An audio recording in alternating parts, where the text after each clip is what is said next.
पाकिस्तान का शायद ही ऐसा कोई प्रधानमंत्री होगा जिसकी उसके पद से सम्मानजनक विदाई हुई होगी। अब ऐसा क्यों है ये समझने वाली बात है, लेकिन आज हम बात कर रहे हैं डॉटर ऑफ ईस्ट यानी पूरब की बेटी कही जाने वाली पाकिस्तान की पहली प्रधानमंत्री बेनजीर भुट्टो की, जिनकी कत्ल की साजिश आखिरकार कामयाब हो गई। इसके बाद कई सारे ऐसे सवाल हैं जो आज भी अपने जवाब की तलाश कर रहे हैं। उनके कत्ल की सुई परवेज मुशर्रफ, उनके पति आसिफ अली जरदारी और जैसे कई लोगों पर आकर अटकती थी, मगर ठहरती नहीं थी। इस कत्ल की जांच के सिलसिले में यूएन ने भी अपने 3 सदस्य टीम पाकिस्तान भेजी। हमारे आज के वीडियो में आखिर तक बने रहना। हम बात करने वाले हैं उन तमाम सरकमस्टांसेस की जिनके घेरे में घिरकर डॉटर ऑफ ईस्ट मौत को प्राप्त हुई। बेनजीर भुट्टो के पिता जुल्फिकार अली भुट्टो पाकिस्तान के पहले ऐसे प्रधानमंत्री थे जिन्होंने डेमोक्रेटिक तरीके से इलेक्शन के जरिए जनता ने चुना था। ये और बात है कि उन पर भ्रष्टाचार के आरोप लगे। जनरल जियाउल हक ने उनकी सरकार का तख्ता पलट किया और भ्रष्टाचार के आरोपों के तहत साल 1979 में जियाउल हक को फांसी दी गई। इसके ठीक 1 साल बाद बेनजीर भुट्टो के भाई शहनवाज, जो कि फ्रांस में रहते थे, कहते हैं उन्हें भी साल 1980 में जियाउल हक के इशारे पर आईएसआई के जरिए जहर दिलवाया गया और उनकी मौत हो गई। जुल्फिकार अली भुट्टो की राजनीतिक विरासत को संभालने वाले शहनवाज ही थे। बताया जाता है कि इसीलिए राजनीतिक इशारे पर उनकी मौत हुई। इसके बाद सन 1996 में बेनजीर भुट्टो के दूसरे भाई मुर्तजा भुट्टो की गोली मारकर हत्या कर दी गई। इस बारे में ये बात कही जाती है कि उसे गोली पुलिस ने मारी थी। दरअसल उस समय बेनजीर भुट्टो पाकिस्तान की प्रधानमंत्री थी। उनकी मां नुसरत अली भुट्टो का कहना था कि अगर उनके पति यानी कि जुल्फिकार अली भुट्टो की राजनीतिक विरासत के असली हकदार उनके बेटे मुर्तजा भुट्टो हैं, इसलिए बेनजीर को प्रधानमंत्री की कुर्सी छोड़ देनी चाहिए। ये मान सकते हैं कि भाई बहन के बीच संबंध अच्छे नहीं थे। कुल मिलाकर इस परिवार में समय समय पर 3 लोगों की मौत हुई और अब इस विरासत को केवल बेनजीर भुट्टो ही संभाल रही थी। बेनजीर भुट्टो जब राजनीति में आई तो पहली बार 1988 में पाकिस्तान के प्रधानमंत्री बनी। इसके बाद सन 1993 में दोबारा चुनाव हुए और वो दूसरी बार पीएम के पद के लिए चुनी गई। सन 1996 तक वो पाकिस्तान की प्रधानमंत्री रही। इसके बाद जब 1996 में चुनाव हुए, बेनजीर भुट्टो को हार का सामना करना पड़ा और उन्हें विपक्षी दल के नेता के तौर पर पाकिस्तान में मान्यता मिली। लेकिन पीएम पद की कुर्सी छोड़ने के बाद उन पर भी करप्शन के चार्जेस लगे। पाकिस्तान में कोई भी प्रधानमंत्री कभी भी अपने 5 साल पूरे नहीं कर सका, यानी कोई भी सरकार पूरे 5 साल तक नहीं चली, बीच में गिर जाती या फिर उस पर आरोप लग जाते और उसे गिरा दिया जाता। अब आप इसे पाकिस्तान की डेमोक्रेसी की मजबूती कहेंगे या कमजोरी? इसका जवाब आप हमें कमेंट में लिखकर बताना। सरकार गिरने के बाद करप्शन के चार्जेस और गिरफ्तार होने वाले हालात को देखते हुए बेनजीर भुट्टो ने साल 1999 में पाकिस्तान छोड़ दिया और वो दुबई और लंदन में रहने लगी। ये वो समय था जब पाकिस्तान में नवाज शरीफ की सरकार का तख्ता पलट हो गया और परवेज मुशर्रफ एक बार फिर सैन्य सरकार बनाकर वहां के प्रेसिडेंट बन गए।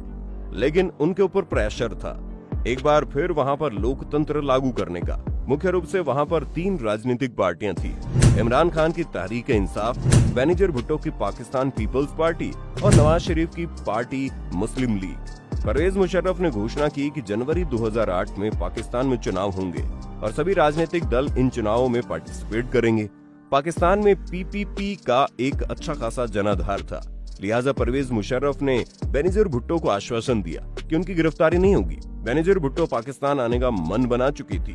बेनजीर भुट्टो लंदन से यूएस चली गई और उनके पास परवेज मुशर्रफ का एक फोन आया कि चुनाव में पीपीपी पार्टिसिपेट करेगी, लेकिन बेनजीर भुट्टो अगर पाकिस्तान आती है तो उनकी सुरक्षा की जिम्मेदारी वो नहीं ले पाएंगे। बेनजीर भुट्टो ने अपने करीबियों से चर्चा की और उन्हें इस बारे में बताया, लेकिन वो पाकिस्तान आने का मन बना चुकी थी। 18 अक्टूबर 2007 को वो पाकिस्तान आने वाली थी। 16 अक्टूबर को उन्होंने परवेज मुशर्रफ के लिए एक संदेश भेजा जिसमें उन्होंने पाकिस्तान आने पर सुरक्षा दिए जाने की बात की और उनके साथ 4 ऐसे लोगों के नाम बताए जिनसे उन्हें अपनी जान का खतरा था। इन 4 लोगों में तत्कालीन ISI chief Ejaz Shah, ex ISI chief Hamid Gul, Punjab के पूर्व सीएम चौधरी परवेज इलाही, सिंध के एक्स सीएम अरबाज गुलाम रहीम। जब इनकी मौत की जांच हुई तब ये तमाम बातें ऑन रिकॉर्ड सामने आई। इसके बाद बेनजीर भुट्टो अपने तय कार्यक्रम के साथ पाकिस्तान आने का डिसीजन लेती है।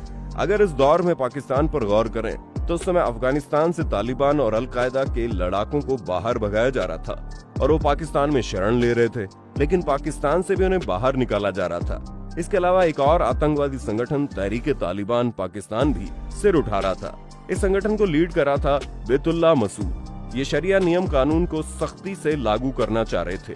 ये लोग नहीं चाहते थे कि कोई महिला बेपर्दा होकर बाहर निकले और पाकिस्तान की पब्लिक को लीड करे। ऐसे सिचुएशन में पाकिस्तान के स्वात एरिया को इन लोगों ने अपने कंट्रोल में कर लिया, जिसे रिलीज कराने के लिए पाकिस्तान की आर्मी उन पर हमले कर रही थी। दोनों तरफ से बराबर जंग जारी थी।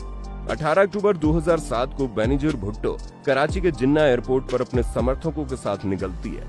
इस मौके पर परवेज मुशर्रफ को जितनी सिक्योरिटी बेनजीर भुट्टो को देनी चाहिए थी, वो सिक्योरिटी नहीं थी। उसी दिन इस काफिले में 2 बम विस्फोट हुए। सुसाइड बम्बरों के इस विस्फोट में 165 लोग मारे गए, जिसमें कई पुलिसकर्मी और आम नागरिक भी थे, मगर बेनजीर भुट्टो बच गई। एक बार फिर उन्होंने सिक्योरिटी के लिए परवेज मुशर्रफ से गुहार लगाई। इसके अलावा उन्होंने विदेशी व्यक्तिगत सिक्योरिटी गार्ड भी नियुक्त किए, लेकिन उन्हें पाकिस्तान आने का वीजा नहीं दिया गया। वो 8 साल बाद लौटी, लिहाजा वो अपनी पार्टी को मजबूत करने में लग गई। बेनजीर भुट्टो चुनावी रैलियां कर रही थी, लोगों से मिल रही थी, कुल मिलाकर अपनी पार्टी की जीत दिलाने के लिए मेहनत कर रही थी। इसी बीच 27 दिसंबर 2007 को रावलपिंडी के लियाकत बाग में उनकी एक रैली होनी थी। इस दिन बेनजीर भुट्टो तय समय से यहाँ पर 1 घंटा देरी से पहुँचती है। 5:30 बजे वो अपनी सफेद लैंड क्रूजर से रैली स्थल पर पहुंची और उनके साथ उनके सिक्योरिटी गार्ड थे। इनके अलावा रावलपिंडी की लोकल पुलिस भी सिक्योरिटी का जिम्मा देख रही थी। लगभग 40 मिनट तक बेनजीर भुट्टो वहां लोगों को संबोधित करती है, अपना चुनावी भाषण देती है और उसके बाद 6:15 बजे करीब नीचे उतरकर वहां से जाने की तैयारी करती है। वो अपनी कार का गेट खोलकर खड़ी थी, लोगों का अभिवादन कर रही थी। जो लोग नजदीक थे वो उनसे हाथ मिला रहे थे। भीड़ बहुत ज्यादा थी, काफिले को जल्दी रास्ता मिलने की उम्मीद भी नहीं थी। इसी बीच बिलाल नाम का एक 15 साल का लड़का उनकी कार के आसपास देखा जा रहा था। घटनाक्रम के अनुसार उसने एक फायर किया और फायर के कुछ देर बाद एक जोरदार धमाका हुआ। इसके बाद बेनजीर भुट्टो को गिरते हुए देखा गया। इसके बाद बेनजीर भुट्टो को उनकी गाड़ी में किसी तरीके से वहां से निकालकर हॉस्पिटल की तरफ रवाना किया गया। इस धमाके में बेनजीर भुट्टो के साथ साथ 24 अन्य लोगों की भी मौत हो गई। बेनजीर भुट्टो को रावलपिंडी के जनरल हॉस्पिटल ले जाया गया, जहां डॉक्टर्स ने उन्हें एग्जामिन किया और ये कहा कि हॉस्पिटल लाने से पहले इनकी मौत हो चुकी है। जनरल परवेज मुशर्रफ इस समय इस्लामाबाद में एक मीटिंग ले रहे थे। जैसे उन्हें खबर मिली तो उन्होंने रावलपिंडी एडमिनिस्ट्रेशन से बात की, पीटीवी पर कंट्री को एड्रेस किया और लोगों से शांति बनाए रखने की अपील की। उस समय पाकिस्तान के शीर्ष नेताओं में रावलपिंडी जनरल हॉस्पिटल पहुंचने वाले नवाज शरीफ पहले व्यक्ति थे। इसके अलावा इमरान खान ने भी इस हमले की निंदा की और सभी ने सरकार की नाकामी की बात कही। इस पूरे घटनाक्रम के बाद भी कई चौंकाने वाले खुलासे सामने आए। बेनजीर भुट्टो के पति आसिफ अली जरदारी ने उनके शव का पोस्टमार्टम कराने के लिए अपनी तरफ से कुछ नहीं कहा। इसके अलावा पुलिस और लोकल एडमिनिस्ट्रेशन ने भी उनकी ऑटोप्सी नहीं करवाई। इसकी वजह से उनके मरने का कारण आज भी स्पष्ट नहीं हो पाया। कुछ लोगों का कहना था कि जब धमाका हुआ तो वह सनरूफ पर थी, अचानक उनके सिर में कुछ आकर लगा और इसकी वजह से उनके सर का स्कल डैमेज हो गया। ये उनकी मौत की वजह बनी। एक बात ये भी सामने आई कि उनकी गर्दन में 2 गोलियां लगी थी और वही उनकी मौत की वजह बनी। इसके अलावा एक संभावना ये भी थी कि हो सकता है धमाके के बाद उनके शरीर में छर्रे लगे हों और वही उनकी मौत की वजह बने। इसके बाद कुछ लोग इसे हादसे का रूप देना चाहते थे, इसलिए उन्होंने ये थ्योरी पेश की और सनरूफ पर जब बेनजीर भुट्टो खड़ी थी तो अचानक धमाके की वजह से उनके सिर पर कुछ आकर लगा और उनकी मौत हो गई। इनके ऐसा करने के पीछे कारण ये बताया जाता है कि बेनजीर भुट्टो की मौत की वजह से जो सिंपैथी लहर पब्लिक में उठती तो चुनाव के परिणाम बदल सकते थे और पाकिस्तान पीपल्स पार्टी को जीत मिलती, क्योंकि अगर बेनजीर भुट्टो की हत्या वाली बात सामने आती तो लोगों की संवेदनाएं उनके साथ साथ उनकी पार्टी के उम्मीदवारों के साथ भी जाती। इसलिए लोग नहीं चाहते थे कि बेनजीर भुट्टो को शहीद का दर्जा मिले, इसलिए इन्होंने मौत को हादसे की तरह पेश करने की कोशिश की। कुछ लोग बेनजीर भुट्टो के पति आसिफ अली जरदारी पर उनकी हत्या को लेकर उंगली उठा रहे थे, क्योंकि बेनजीर भुट्टो की मौत के बाद पाकिस्तान के प्रेसिडेंट आसिफ अली जरदारी बने। वो चाहते तो इस मामले की तह तक जाते और जो दोषियों ने सजा मिलती। पाकिस्तान के सारे सीक्रेट और सारी मशीनरी उनके हाथ में थी, लेकिन उन्होंने कभी ऐसा चाहा ही नहीं। पाकिस्तान पीपल्स पार्टी का चीफ उन्होंने अपने बेटे बिलावल जरदारी को बनाया, क्योंकि उनकी अपनी छवि पाकिस्तान में मिस्टर 10% की थी। वो किसी भी काम को कराने के लिए 10% कमीशन लिया करते थे। इसके लिए 2009 में यूएन की एक 3 सदस्यीय टीम इस मामले की जांच के लिए आई, लेकिन उसने जो रिपोर्ट दी वो भी हैरान करती है। उसने कहा पहली चीज तो पोस्टमार्टम होना चाहिए था, जो नहीं हुआ। क्राइम सीन को जल्द ही साफ कर दिया गया, सबूत मिटा दिए गए। तीसरा, इस मामले की जांच के लिए जिन लोगों से मिलना जरूरी था उनसे मिलने की परमिशन आसिफ अली जरदारी के मिनिस्टर्स ने टीम को नहीं दी। इसके अलावा जनरल परवेज मुशर्रफ की तरफ भी बेनजीर भुट्टो की हत्या में शामिल होने और साजिश रचने का आरोप लगा, लेकिन उन्होंने इस बात से इनकार किया। बेनजीर भुट्टो पाकिस्तान तहरीक-ए-तालिबान नाम के आतंकवादी संगठन के निशाने पर थी। उन्होंने बेनजीर के खिलाफ फतवा भी निकाला था, लेकिन उनके लीडर बैतुल्लाह मसूद ने बेनजीर भुट्टो की मौत के 2 दिन बाद ये बात कही कि इस इंसिडेंट में उनका कोई हाथ नहीं है। इसके बाद अलकायदा सरगना अबू अल यजीद का बयान सामने आया। उसने कहा कि बेनजीर भुट्टो की हत्या अलकायदा ने कराई है। इस हत्या का ऑर्डर ओसामा बिन लादेन के बाद अलकायदा के नंबर 2 कमांडर अल जवाहरी ने दिया था। लेकिन इन सबसे अलग हटकर पुलिस अपनी जांच कर रही थी। मामला कोर्ट में था। ये बात भी सामने आई कि उस वक्त बेनजीर भुट्टो की जो सिक्योरिटी गार्ड उनके साथ थे, गोली चलने के बाद वो बेनजीर भुट्टो को कवर करने की बजाय अपने आप को बचाते दिखे। फाइनली 28 अगस्त 2013 को बेनजीर भुट्टो की हत्या के लिए हत्या की साजिश रचने और हत्यारों की मदद करने के लिए पाकिस्तान के तत्कालीन राष्ट्रपति परवेज मुशर्रफ को जिम्मेदार ठहराया गया और फिर इनके ऊपर मुकदमा शुरू हुआ। पाकिस्तान के एंटी टेरर कोर्ट ने 31 अगस्त 2017 को राष्ट्रपति परवेज मुशर्रफ को इन तमाम मामलों में भगोड़ा घोषित कर दिया और साथ ही ये भी कहा कि जब भी पाकिस्तान लाया जाएगा उन पर लगाए गए तीनों सेक्शन में केस चलेगा। रावलपिंडी के 2 सीनियर पुलिस अफसरों को 17 साल की सजा हुई। तालिबान के जिन 5 संदिग्धों को पकड़ा गया उन्हें सबूतों के अभाव में छोड़ दिया गया। इस मामले में बेनजीर भुट्टो के कत्ल के मुकदमे की पैरवी कर रहे वकील चौधरी जुल्फिकार का कहना है कि वो इस मामले की तह तक पहुंच गए हैं और खुलासा करने वाले हैं। लेकिन तभी 3 मई साल 2013 को उन्हें इस्लामाबाद में गोली मार दी गई।